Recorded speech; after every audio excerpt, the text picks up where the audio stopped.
every day, unquote. And here's the kicker. They also said working class voters, quote, can't name what Democrats stand for other than being against Donald Trump. Well, good luck with that as a message to the people. Of course, you don't need a months-long study to tell you that Democrats are woke and weak. You simply need to look around. As the Democrats continue to pander to their radical base of affluent progressives, President Trump and Republicans are building a new multi-generational coalition of voters that is grounded in common sense. Since November 2024, Republicans have welcomed record numbers of Hispanic and Latino voters, Black and African American voters, Jewish voters, union workers, young people, all these different segments of the population, and they came in large numbers. People everywhere can see clearly who's fighting and voting here every day and delivering for them. And I'll say this clearly to every hardworking American in any place who's missed a paycheck, anyone who has been made to suffer because the services, the health services you rely upon, or the food and nutrition supplement for your family, anyone who is hurting, you have a home in the Republican Party. You have people here who are elected by their constituents to come and do their job, and they do it. They're voting to support you, to make these programs available, to ensure that the people in need have them. And the Democrats, by stark contrast, are doing the exact opposite. With federal workers entering their 5th week without a full paycheck, Democrats ought to be taking a hard look in the mirror. Will they continue to bend the knee to their radicals who run their party? Or will Democrats finally do something to serve the working Americans they abandoned long ago? As we said here all along, and every day we come in and tell you the same thing, Democrats made the deliberate choice to shut down the government, and only Democrats can put an end to this madness by making the deliberate choice now to reopen the government. Today is a big election day. In these blue states, we certainly hope for a surprise, but I mean, it won't be a big surprise if the front runners, the Democrats, the radicals, win some of these elections. We're watching New York City very closely, as you all know, and so is Chuck Schumer and Hakeem Jeffries. And they're terrified that the Marxists are taking over their party, and the evidence today may show that that is true. Now, until Democrats decide to do the right thing, we expect working Americans to continue to flee the Democrat Party and find a home with the Republicans, and we welcome them with open arms, and we'll keep fighting for them every day. And one of the people who is fighting every day and doing an extraordinary job in the cabinet of this administration, this historic administration, that has accomplished more in the first 9-10 months of an administration or Congress than arguably any in history. We have our former colleague and our dear friend who's on the side of American workers, and we'll address that today, Labor Secretary Lori Chavez de Reamer. We're happy to have you. Madam Secretary. Thank you. Well, thank you, Speaker Johnson, and it's certainly an honor to be here at the Capitol on behalf of this administration and this president. Speaker Johnson, I want to say thank you to you and my former colleagues. House Republicans did their job more than 5 weeks ago by voting for this continuing resolution. How do I know this? Because I did the same thing 5 different times when I was a member of the House. It was one of the easiest votes for me to take, because you do not play games on the backs of the American people. It's the fundamental tenet that they elect you to do, and that is to keep the government open. That's exactly what I did. And now Democrats are not choosing to represent their constituents and the American people. What does a shutdown do? 42 million Americans are going without their SNAP benefits. Air traffic controllers are working around the clock to keep Americans safe, without sleep, without paychecks, and they are required to do their job. Small business owners are not getting $4 billion in small business loans to keep their doors open. How can the economy continue to grow? We are losing $15 billion a week in GDP because of this Democratic shutdown. American workers are suffering. Prominent unions are speaking out. Our friend Sean O'Brien, as the Speaker said, was at the White House begging Senate Democrats to open up this government. American workers, 1.3 million Teamsters, are represented by Sean O'Brien. He mentioned they cannot be used as political pawns. But you know who's being used as political pawns? The Teamsters by these Democrats. Because they will go to the Teamsters and they will ask them for something, and now they're not going to answer that call. They are begging them to open up this government to grow this economy. Other unions as well, manufacturing, building trades, industry-specific skilled trades. It's the workforce that I represent as the labor secretary. Every single day we show up to make sure that they have the tools that they need. We have sent out over $86 million to our respective states in order to upskill and reskill the American workforce. The future of the American economy is on my shoulders, on this administration's shoulders, and the Democrats have stopped all the momentum that we have put in the last 9 months. Registered apprenticeships, the future workforce. Not only are we hurting the current workforce, it's the future workforce. We are trying to educate our young people. We're trying to register 1 million active apprentices across this country. We had almost 250,000 registered, and now that has come to a screeching halt. We're trying to educate our young Americans on AI. Pilot approaches for workforce challenges in AI, the uncertainty. American workers deserve to know that they are going to have a job in this country, and the Democrats have chosen to play those political games. But many of our efforts have been stopped. 13 times they had an opportunity to say yes, just like I did, just like my colleagues have done. Enough is enough. President Trump has done his job. Not only has he leveled the playing field with tariffs, not only has he welcomed great trade agreements, he has worked most recently with South Korea and Japan to bring hundreds of millions of dollars back to this country for the shipbuilding trades. I have been working around the clock to make sure that we can protect our national security for this country, and now that has also come to a stop. We are hurting American workers. We need to get them back to work. We need to grow this economy. We need to get their paychecks back in their hands so they can provide for their families, put gas in their cars, pay their mortgages, turn on their lights. I'm talking to all of you American workers out there. We're here for you. We're going to continue to fight through this shutdown, and I am begging these Democrats to show up, do their job, and open up this government. 35 days is far too long for the American people. Enough is enough. I'd like to turn it over now to my Chairman Wahlberg, Education and Workforce Committee. And again, on behalf of the President, it is an honor to serve him. It is an honor to serve the American people, an honor to get up every single day and do this job for the American men and women of this country who are building back the United States. Thank you.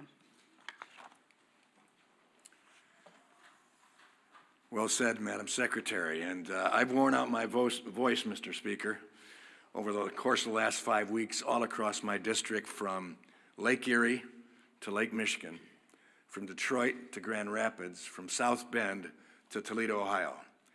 Getting the message out, the Republicans did what we needed to do to keep this country moving forward. We were willing to negotiate on everything and anything, but do it in a way that doesn't have a punitive impact upon the citizens we are so privileged to serve. And Madam Secretary, we're looking forward to Workforce Pell being initiated and getting more people trained for the workforce for the jobs that we need. And this stutter that's gone on now for 35 days doesn't help us get it up and running well as a result of the One Big Beautiful Bill and what we've done there and many other things for education and the workforce. It's now been over a month since Democrats shut down the government, and the American people are feeling the impacts. Workers and families don't know when they'll receive their next paycheck. Service members and men and women who keep us safe may not be able to feed their families. Air traffic controllers are working double shifts along with TSA that I greeted last night and thanked for working without a paycheck in sight. These are proud Americans who are working hard to keep our communities running, and the Democrats are making sure they won't get paid. The Democrats are making sure they won't get paid. Did I make that clear? We've tried to do that all across the media networks in Michigan, and I think it's working. Similarly, businesses across the country are facing mounting uncertainty. Groups like the Job Creators Network and National Restaurant Association are raising the alarm about millions of workers and businesses at risk of closing because of the shutdown. And according to the American Hotel and Lodging Association, the economy loses $31 million per day from lost hotel revenues.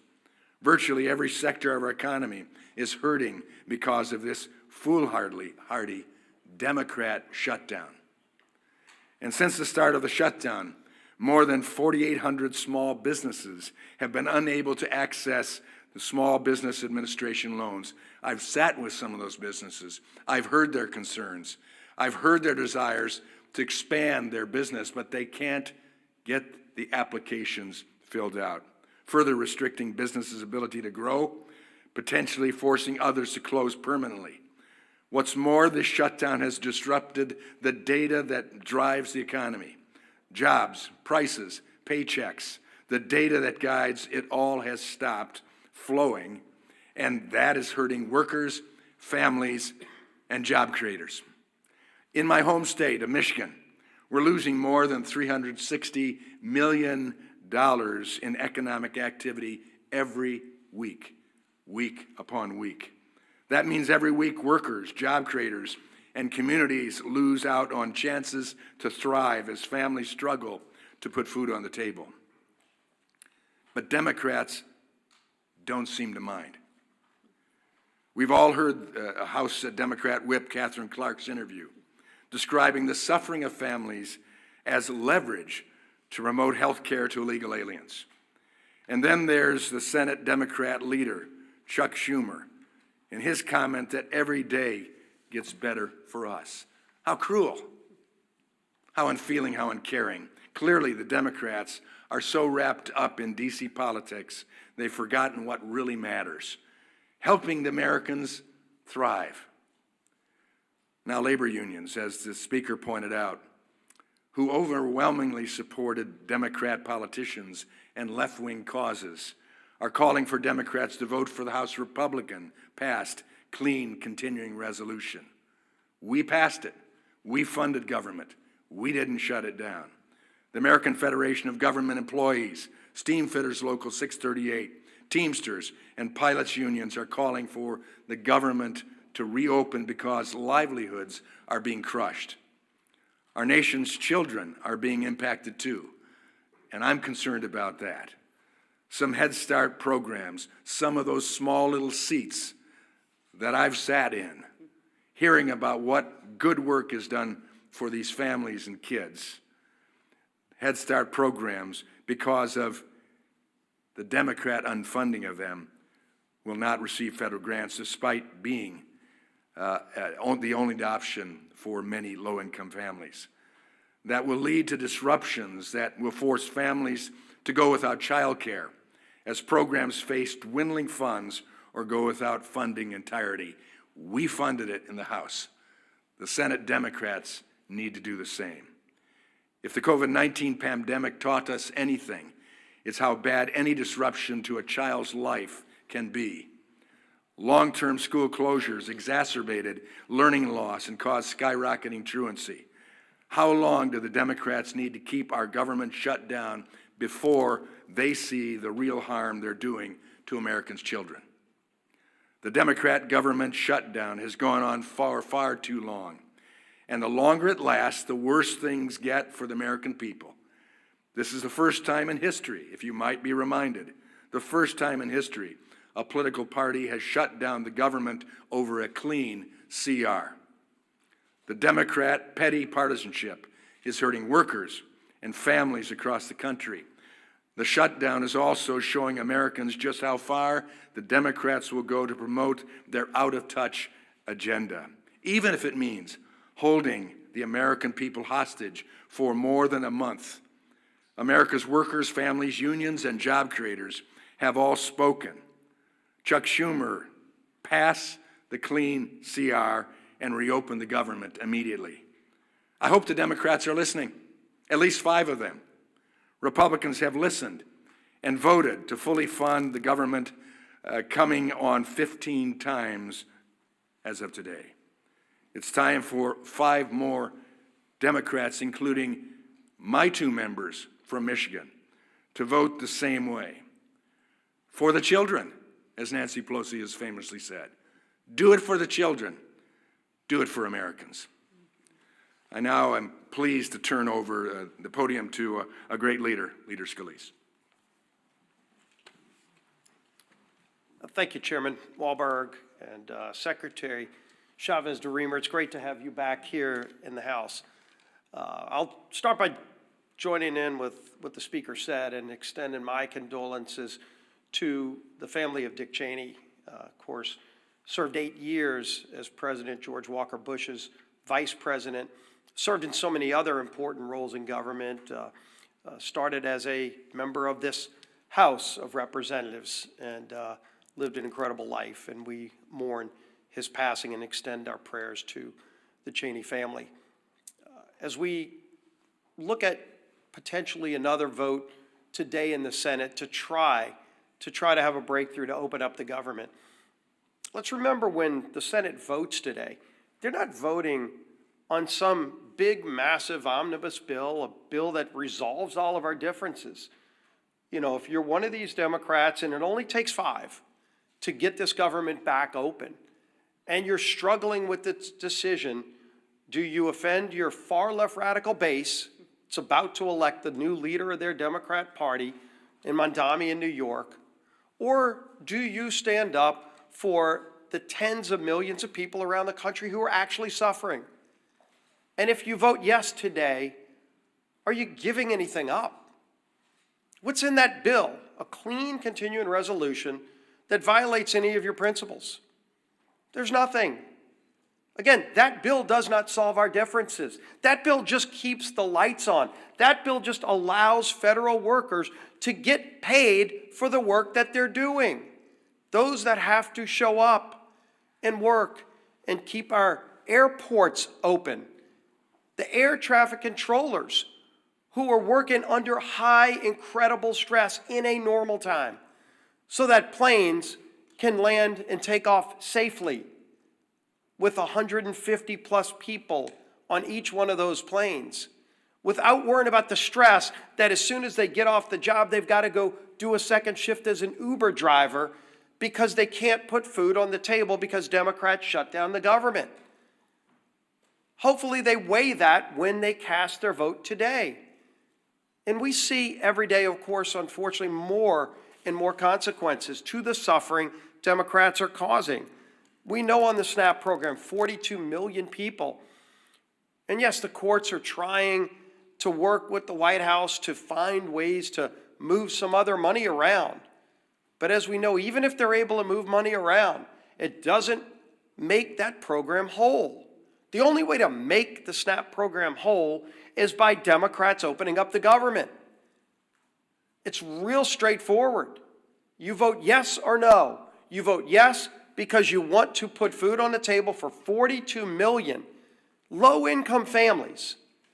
But if you vote no, maybe because you're afraid of some radicals in Portland or San Francisco or New York City, when you vote no, you are taking food off the table for 42 million low-income people, the least among us who need that help. 6.7 million going without the Women, Infant, and Children program funding. WIC program is really, really important, again, to very low-income people who need that help. Democrats have no problem shutting off that funding, causing that suffering, and to use their term, because they think they're getting some kind of leverage. We still don't know what the leverage is for. They're trying to leverage the American people, and they can't even articulate what it is they want. Yeah, $1.5 trillion wish list of crazy items. Like, is that really the leverage they want to use the American people for and deny the WIC funding? 2 million people in the military, 2 million service members going without pay. What do they say to them? Oh, gee whiz, they were so afraid of Mondami in New York that they couldn't vote to pay our men and women in uniform who are keeping our country safe, risking their lives, while their families are wondering if they're going to be able to put food on the table. What a profiling courage. It's gutless.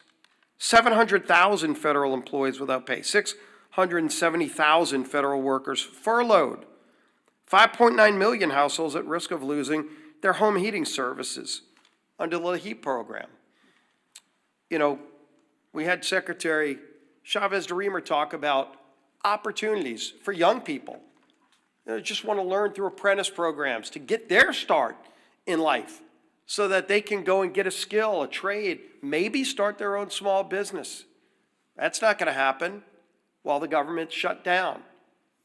And if those Democrats vote no again today, ask them to articulate why. What's their answer to those young people? Some 19, 18-year-old kid who just wants to go learn electrical skills, but won't be able to because, why? Because Democrats want to use him as leverage in some game that they can't even explain. And then, of course, we all know all the different groups that have come out over and over. They've not said, let's pass some big sweeping omnibus bill. They've just said, pass the clean CR that the House passed over a month ago. The National Air Traffic Controllers Association, American Federation of Government Employees, Teamsters, Coalition of Airline Pilots Association, Airline Pilots Association, NetJets Association of Shared Aircraft Pilots, Southwest Airline Pilots. Additionally, United Airlines, Delta Airlines, American Airlines, Southwest Airlines have all called for the same thing. It's for the Democrats in the Senate to pass the clean CR. The message couldn't be clearer. Their mission can't be more direct. You just show up today and do your job and vote yes. Doesn't solve all of our differences. It just gives us a few more weeks to start negotiating our differences on so many things, but while not holding the American people hostage. End this madness, Democrats. Open up the government. Our whip, Tom Emmer.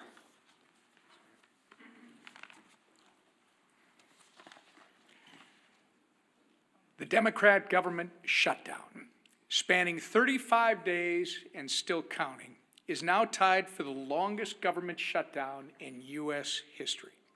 Chuck Schumer and company are going down in the history books for beating total obstructionists over a nonpartisan government funding bill. Meanwhile, it's hardworking Americans who are being forced to pay the price. Federal workers are turning to local food banks to feed their families. Head Start programs are beginning to close, as Chairman Walberg mentioned. Thousands of flights are getting delayed due to staffing shortages. Small businesses that contract with the federal government have already lost an estimated $12 billion. Even unions, as you've heard, which traditionally have favored our colleagues on the other side of the aisle, are begging for them to end their needless shutdown charade. The good news is, I think we've reached the real inflection point. Today is election day in several states, and we're hopeful that after today, the Democrats won't be as concerned about holding the line in order to appease the Kami Mamdani and Omar Fata wing of their party. And maybe, just maybe, at least 5 Senate Democrats will finally come to their senses and join us by passing our clean CR to reopen the government. The ball is in their court. Republicans have done our job. The question is, are Democrats willing to put politics aside long enough to do theirs? I hope the answer is yes, sooner rather than later. The American people deserve better. Chairwoman McLean. Thank you. And thank you, Chairman Walberg and Secretary Chavez-DeRemer. It's good to see you again. Thank you for your words of wisdom. But again, here we are today, and I want to be very clear about the consequences of the Democrats' actions. 42 million Americans will lose their SNAP benefits because they voted to shut the government down. Air traffic controllers, TSA agents, and federal law enforcement officers are working without pay because they voted to shut the government down. Democrats have weakened our military, threatened families, and held hard-working Americans hostage. Why? All because they voted to shut the government down. And why did they inflict this pain? Because Democrats wanted leverage. Leverage to appease their radical base with more wasteful spending. And don't take my word for it. They've admitted this countless times. They're not even ashamed of this. And today we'll prove it again when the largest federal workers union called on Democrats to end the shutdown. What Democrats do? They still voted no. When air traffic controllers unions asked them to support the clean CR to make sure that the government stayed open, Democrats voted no. And when nearly 500 small businesses and travel organizations warned the shutdown is crushing them, what Democrats do? They voted no. But the socialist wing of their party wants government-run health care, taxpayer-funded benefits for more illegals, and another $1.5 trillion in wasteful spending. That's what your Democrats want. Enough is enough. We aren't going to let your socialist base call the shots. To every Democrat watching, hear me when I say this. It is time to stop holding the American people hostage. Just because you are being held hostage by your socialist base. End the shutdown, end the pain and suffering for the American people of which you represent, and end it now, please. All right, thanks again, Mr. Chairman, Madam Secretary. I know you all are busy. We're glad you're here and grateful to have you. Let's take some questions. Front row, front row. There's been reports of bipartisan talks from senators to reopen the government, to move forward on ACA votes. Are you or other top House GOP members in the loop with these conversations? Are you present in these meetings? No, not present in the meetings. I know about as much about it as you do. I know there are, we hope, we pray, a handful of moderate and centrist Democrats left among the Democrats in the Senate, where the whole country is counting upon them. I have said here, I do not expect that Chuck Schumer or Hakeem Jeffries will ever vote to reopen the government. I don't think that they're willing to face the wrath of the leftist base. They see what's happening in New York City and in their state of New York, and they're terrified by that. I mean, we've made that very clear, and I think the evidence speaks for itself. So we're going above the heads of the so-called leadership, and we are appealing to the consciences of a handful of people in the Senate who want to do the right thing and just stop the pain for the American people. And we pray that today is that day. Maybe tying for the longest shutdown in history is something that they can claim as some sort of success. But it's sickening. It's sickening to see a political game being played. We're not playing a game here. We never were. Back on September 19th, to remind you all again, we passed a clean, nonpartisan CR. It's 24 pages in length, had not a single Republican priority on it. Why? Because we did it in good faith, because we didn't want this eventuality to occur. We knew it would be too painful for the people, and that's why we've always done the right thing, as everyone has said over and over. Now they won't, and we all know why. Yes, sir. No.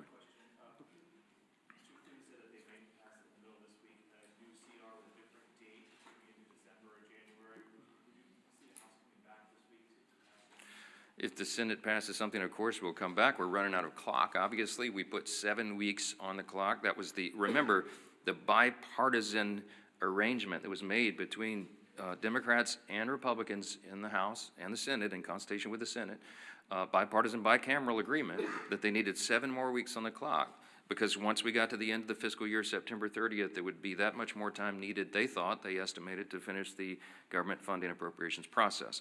The Democrats have played games, and we've lost so many of those days now. So if they extend it, obviously that logically makes sense to us. I am not a fan of extending it to December because, let's be frank, a lot of people around here have PTSD about Christmas omnibus spending bills. We don't want to do that. It gets too close, and we don't want to have that risk. We're not doing that. We're not doing that.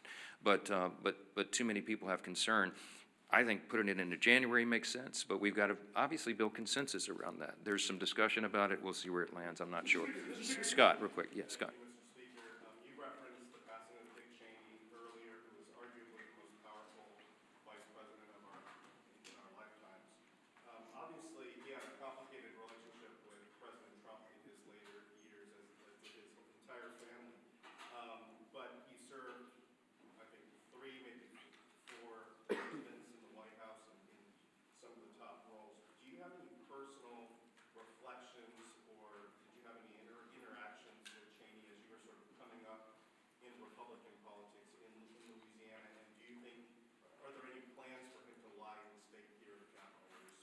Well, this all, just was announced this morning, so there's not been any discussion about that yet. My interaction with him personally was limited when I was a freshman in Congress, and the 115th Congress came here in January 2017. One of my classmates was Liz Cheney, and we were in the same class. And I think I met her father for the first time with her personally. And of course, I was honored to meet him. At the time, everybody was aligned on the same page on everything. And I, admired what he had done in Republican politics to that point. And I meant what I said when I came up here and began this morning, that even when we have political differences with somebody later in life, you have to honor the sacrifices and the service they gave to their country. We certainly do that for the former vice president, and our prayers go out to the whole family. So, yeah. You talk about the split screen between the Democrats are doing and what the Republicans are doing. What about the split screen about the fact that the Trump administration is administering only part of the SNAP program while President Trump is having a gathering party at Mar-a-Lago? I reject the premise of the question. Let me talk about SNAP. Okay. By the way, the president had an annual Halloween theme party every year at Mar-a-Lago. That's what he went back to as obligatory tradition. And I just discount what you're trying to do there. The SNAP benefit is a very important question. The White House has bent over backwards, as we've recounted here every morning, to make sure that Americans' pain is mitigated as much as possible, reduced as much as possible. So we got the troops paid. They made creative solutions for that. The WIC funding for women, infants, and children. And SNAP came to a legal crossroads because the legal analysis said that you could not use the contingency fund if the underlying fund was not flowing. I've explained that into detail here multiple times. Two courts disagreed. So what did the president do? In good faith, showing again that he's willing to bend over backwards to help the American people when Democrats are not, he went to the court and said, fine, show me how to do it, because we don't see the path. And so the courts have ordered that. They filed a brief yesterday, or some response yesterday in the court, that they'll give as much as is there. Remember, the contingency fund only has roughly $5 billion, and it costs roughly $9 billion for a month of SNAP benefits. So I think the arrangement is they're going to give half, at least half, to everyone. But here's the problem: it's very complex, is that it's administered through the states, and you have to recalculate all the allocations and how the checks go out. It's not, you can't just flip a switch and do that. It's a lot of work that goes into it. So I can tell you that the president is dialed in on this. The president is trying to protect and cover the American people, as he always does. The president is trying to get the government open again.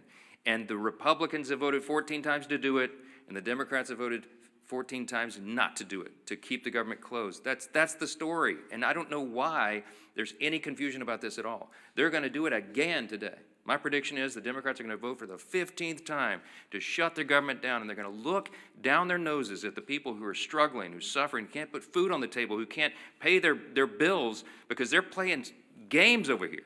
It is absolutely unforgivable in my view. And I wish more of you would give them a tougher time. Yes, last one. A question for the Secretary, if I may. I'm just curious if you can kind of tell us what we know about how the shutdown has impacted the labor market. Obviously, with Bureau of Labor Statistics folks being furloughed, I'm curious what we do know so far about how this has impacted the job market, and if we will really be able to get a full picture, or will it take the shutdown ending for us to be able to get a full picture? Yeah, thank you for the question on the Labor Department and specifically BLS, the labor statistics, how important those data points are in order for the markets, in order for employers to understand what the workforce is needed. We are not able to release a lot of those reports because we have those furloughed employees. So once the government is open, we will get right back to work in releasing that. We released one report earlier this month because that was required by law. And the CPI, in order to talk about Social Security checks for 2026, that had to be calculated. So we brought some workers back for that, but we will not be able to release the other data points. As far as the Department of Labor goes, as was mentioned, when we're talking about the SNAP program, one of the other programs that we're definitely concerned about, and we've sent letters out to all 50 states, is unemployment insurance. As delivered by those states, that will be the next thing that we have to be concerned about. If people stop receiving their unemployment insurance, will be another detrimental fact to the American workforce. So that is what we're focused on now. We need this government open. We need to get back to work for the American people. The American workers deserve to know where their next paycheck is coming from, and the American economy deserves the American workers there. So yes, this is impacting the labor force. I would imagine we're going to see more and more things every single day that this government is shut down. it is going to affect the American economy. And so we're working hard at the Labor Department to make sure that we can keep everything running that we can. But right now at this point, you know, we're working off the back heels of us, and we have to do everything we can. So it's important to get as many statistics out as we can, but we haven't been able to do so. So we're working hard for the American people. We need this government open to do so and to continue. Thank you. Real quick, do you support ICE raids in districts like Speaker Johnson's district, the Republicans up here on stage, in the agriculture and hospitality sectors? Well, one of the things we focus on is all of the programs in order to support the American people. Certainly, the president has been clear. We secured that border. We're going to continue to work on behalf of this administration to focus on the American people, American first policies, and the American workforce. Thank you. What about LSU's Thank you.